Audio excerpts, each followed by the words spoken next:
Mbote na bino eza wanga lisusu mama Ariette Yezu Kilumbu atelemi lisusu pa pesa moi recette na ye eza bokota na chaîne nanga Ariette Kilumbu Shembo TV bomi abonné bokota mingi ba mama na ba papa awa toza na recette na biso ya lelo toza na recette na biso oyo ya ba estomac ya soso avant to manda musala tosukolaki maboko tolati kitambala siko to bandi oyo eza ba estomac ya soso yango na mobesu nango yango yo nasi na tiawa po eza deja kosala yango nde na présente bino na mobesu nango yango oyo ba estomac ya soso mutumbutumbu ya kuku live ya pork chicken yango oyo na kati ya nini na biso yango totiango na moto tokosalisa biloko nyonso toza na mafuta toza na ai toza na mafuta toza na ai toza na pilipili ya powder toza na tomate toza na matungulu toza na tomato toza na mungwa toza pe na baspasi oyo esengeli kotia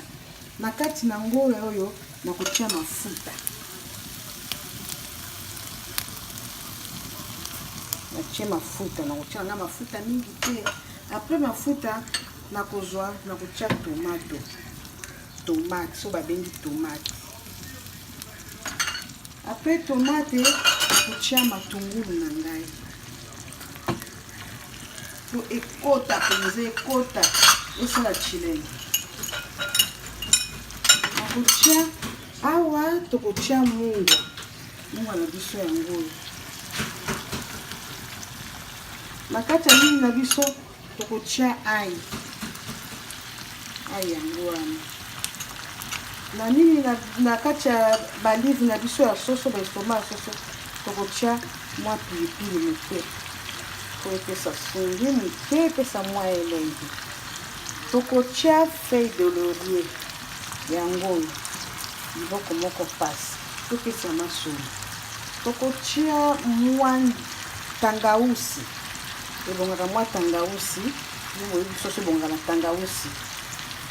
tokotia muscade na biso yango mingi te oyo obekisa te bise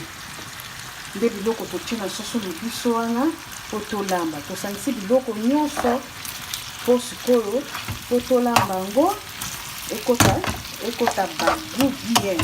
yango nde tosangisi biloko nyonso po bagu ekota mpenza mama yango wana eza na moto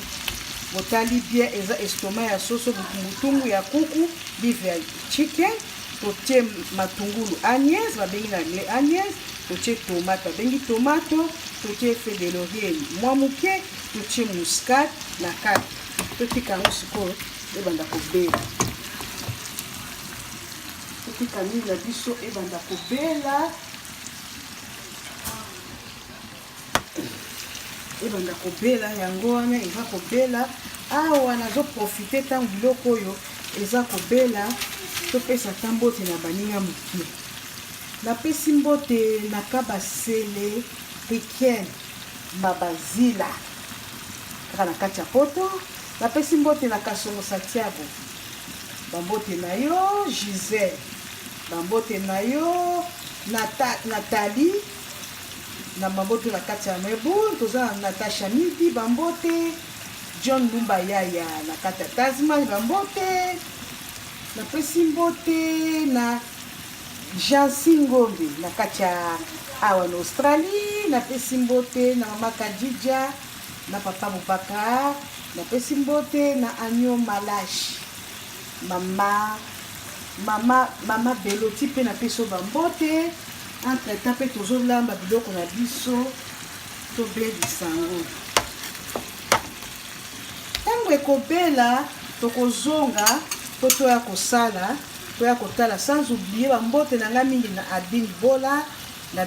Papi Bola Didie Masuki mobile ya mandevu ya pembe ya suki ya pembe te topesi mbote na vie les news topesi mbote na papa Beloti bambote na yo mingi topesi mbote na Zoro Mubiala na Cheval Blanche